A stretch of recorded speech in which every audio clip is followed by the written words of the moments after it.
All right, what's up, guys? Welcome back.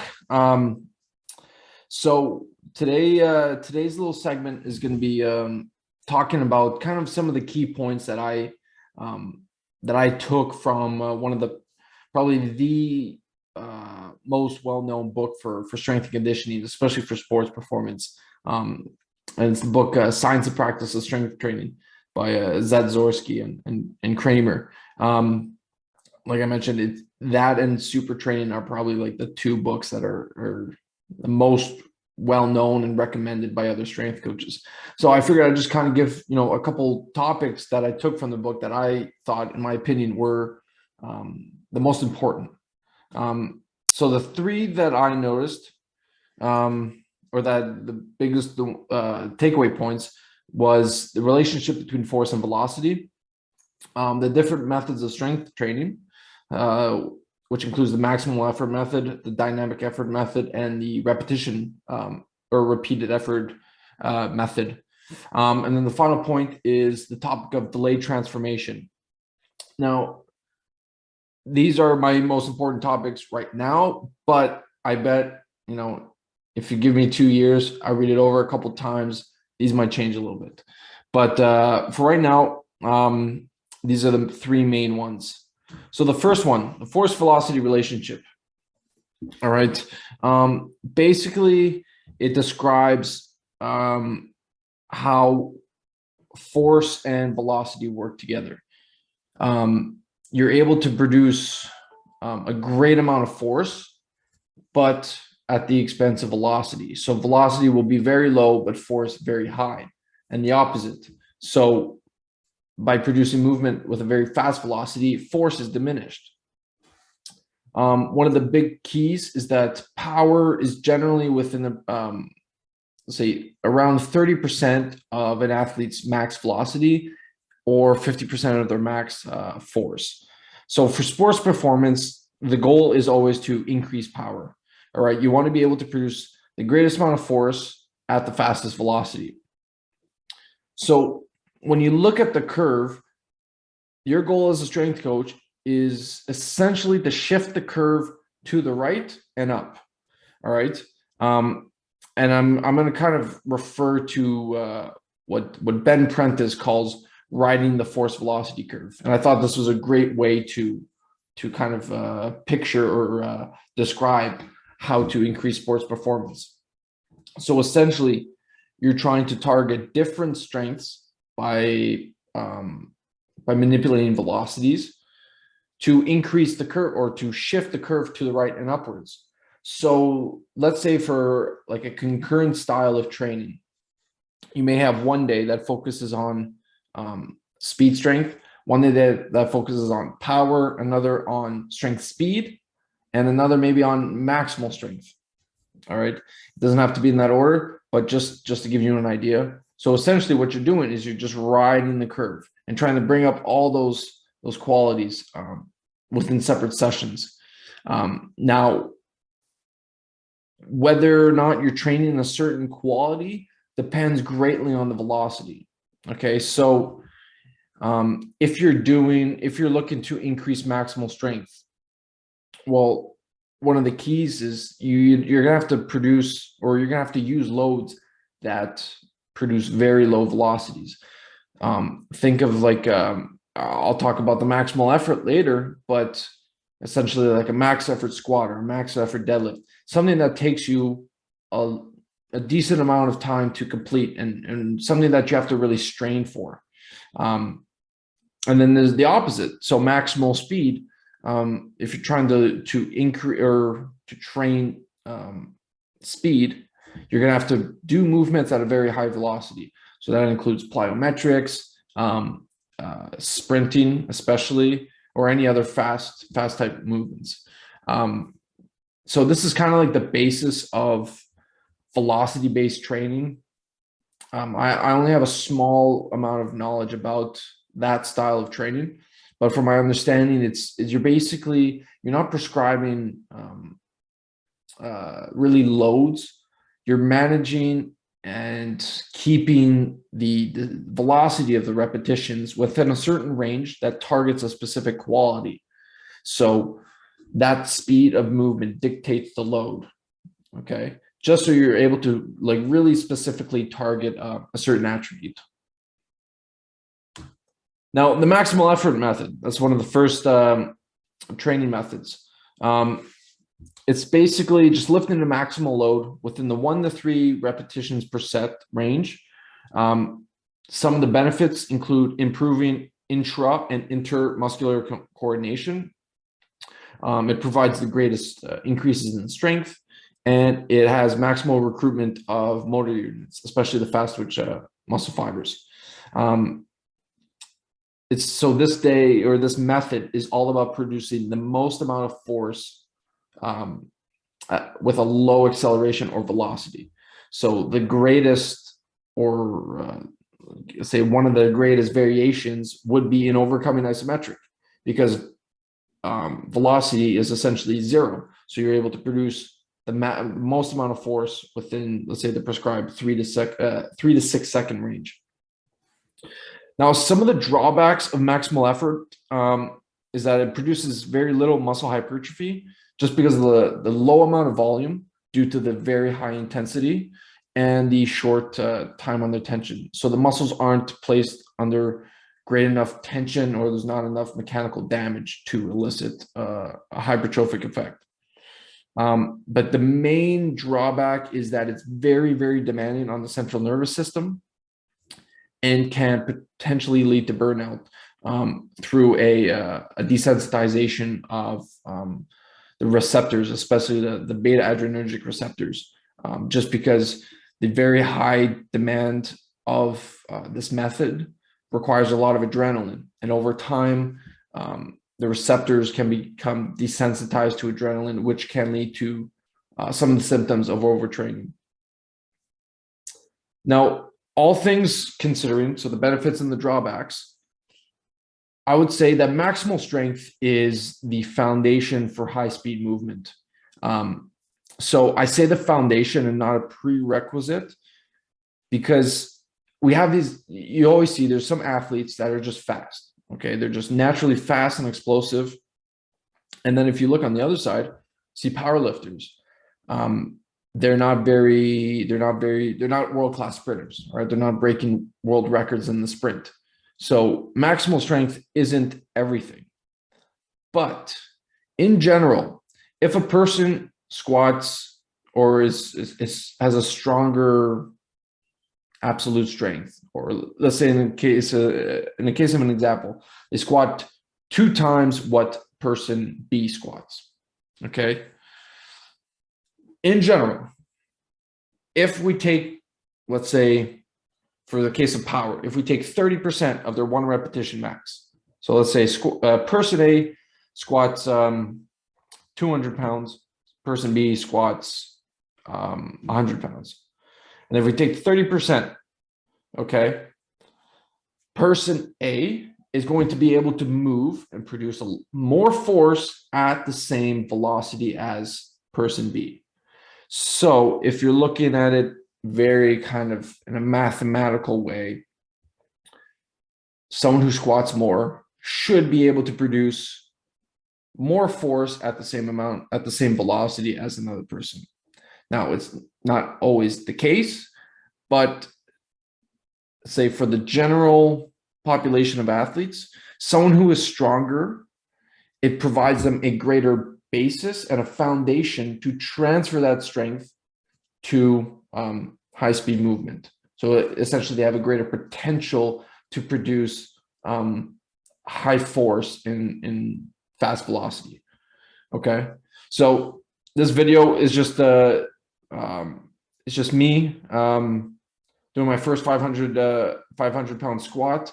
All right, you'll see what I mean by maximal effort. All right, it's very slow, very grinding. Okay, so good times back then.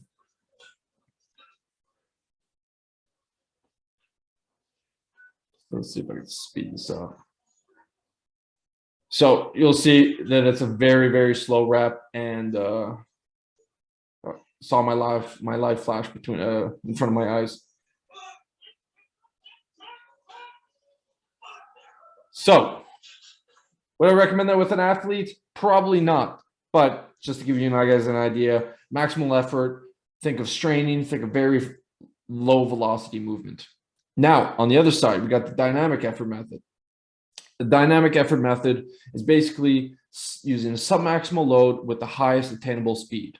Okay, so it's all about producing maximal force by accelerating the load as fast as possible. Now, generally, it's not used to increase strength. It could potentially for, let's say, very highly advanced powerlifters or strength sport athletes, but for, let's say, for athletic population, it won't really increase strength. But what it does do is that it increases the rate of force development, or how fast we produce maximal force, as well as explosive strength. So sport is all about producing force at very at faster rates. Okay, again, power is force times velocity. So if person A and B both have a 400-pound squat, person A is faster. How could that be? Well, person A can probably take, say, 50% of their one repetition max, but produce it at a greater velocity than person B. Okay, so what the dynamic effort does is it teaches the athlete to produce maximal amount of force with a lighter load. So naturally, velocity will be lighter. So this is me doing. This is more of a dynamic effort / volume. It's slower than the, let's say, regularly prescribed dynamic effort, but if you look, it's a very low percentage, but I'm trying to produce it as much.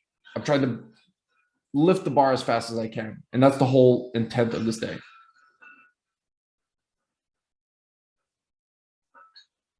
Now I had a 10-node unit there. I'm not exactly sure I don't remember what the speed was, but I think it was around 0.5, 0.6. Okay, so again, if you listen to Westside Barbell, Louis Simmons, they recommend generally 0.8 to 1 meter per second, but I'm not as advanced, so I wanted to experiment with something a little bit slower.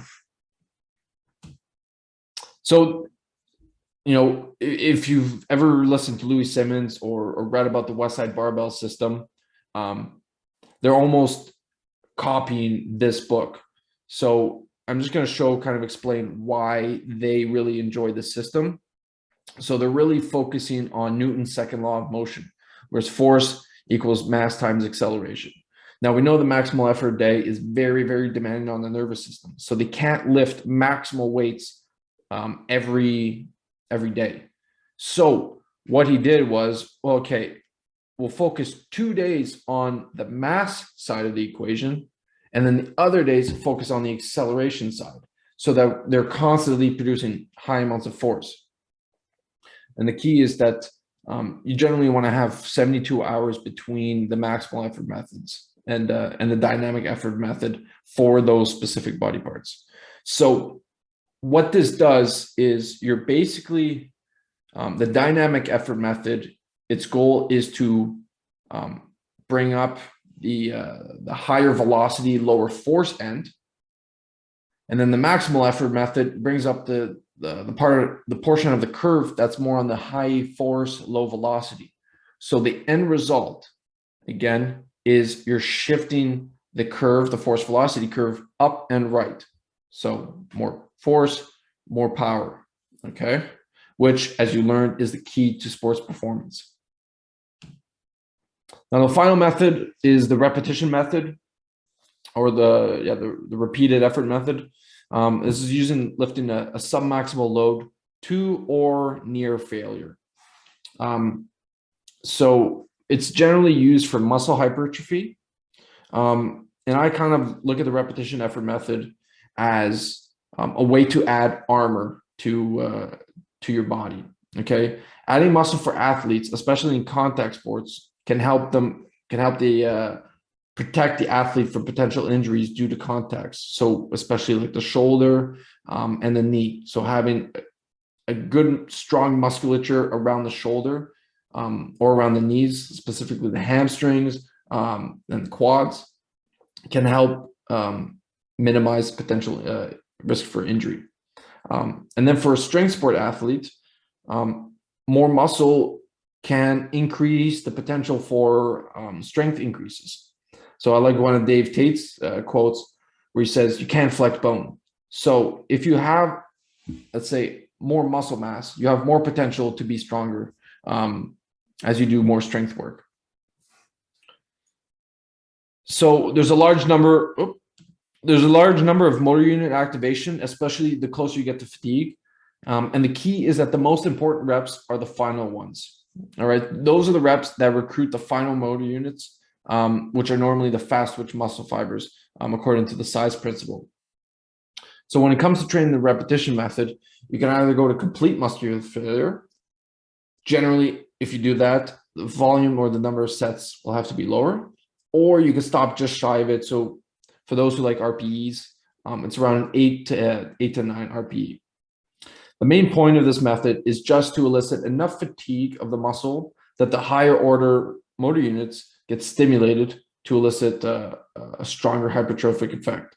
And I think one of, I don't know if it was Verkhoshansky or Zatsiorsky's quote, but a muscle that is not, I believe it's a muscle that is not fatigued is not trained. So you need to fatigue the muscle to elicit a response. Then the final point is the concept of delayed transformation. And I think this is a very, very important concept, and one that I haven't really, or until recently, didn't really look much into. So I'm just going to read this out quickly. Delayed transformation is essentially a period where you lower the training load, or you use easier exercises to realize the effect of previous hard training. So athletes don't actually achieve their best performances during training because it takes some time for their bodies to adapt to the stimulus, and there is an accumulation of fatigue with each training session. So a delayed transformation is like a peaking phase or a deload. All right. The book says 2 to 6 weeks. I would say the longer you apply the stress, or the longer you train, the longer the deload will have to be. But for what I like to use is maybe a 1 week deload every 4 to 5 weeks, just so that we're not taking 6 weeks off training. But what it does is it just allows your body to kind of assimilate and recover from the stress to elicit a greater physical capacity, I guess you could say. Now, I'm going to kind of explain this, and it's not really in the book, but I've learned a lot about recovery and performance. So one of the keys to this, and one of the reasons why it's so beneficial, is through the desensitization of beta-adrenergic receptors and resensitizing the sympathetic nervous system, I guess you could say. So during training, there's a desensitization which results in a decline in performance due to the weakening effect of adrenaline. So when you're training, there's an adrenaline rush because of the stress. Training is a stress. Cortisol. Cortisol can help increase the conversion of noradrenaline to adrenaline. So as you're training, there's an increase in adrenaline, especially with higher intensity exercise. So the more adrenaline that is produced and the more binding to these beta-adrenergic receptors, well, these receptors, similar to insulin receptors, become desensitized. Okay, the responses become decreased or weaker. So further increases in adrenaline or noradrenaline do not have the same effects. And that's why sometimes you see a decrease in performance the harder you train. So what this short break does is it allows your body to kind of recuperate, allows the receptors to desensitize, and normally through the decrease in stress. So that could either be through a decrease in intensity, volume, and or frequency. My preference is generally volume, which can also be seen in frequency. So I might go from 4 to 3 sessions, and cut the volume out a little bit. So, maybe from 4 sets to 2 sets, example. So what the short break does is it resensitizes the receptors so that the next time you try to perform a maximal effort, or let's say for the case of sports, you try to go to a game or a powerlifting competition, the effects of adrenaline will be much greater. So you'll be able to showcase that strength or that sporting performance at a greater level than had you just trained the whole time, no break, and go into competing. Okay. So I hope you guys really enjoyed these topics. I think they're very interesting. They're very, very beneficial when considering your athlete's training. And to learn more about it, honestly, buy the book. It may be a little complicated to read the first time, but the more you read it, the more you learn, the easier it becomes to learn, and the more you understand. So if you guys have any questions, please shoot me an email, send me a message on Instagram, and I'll see you guys next time.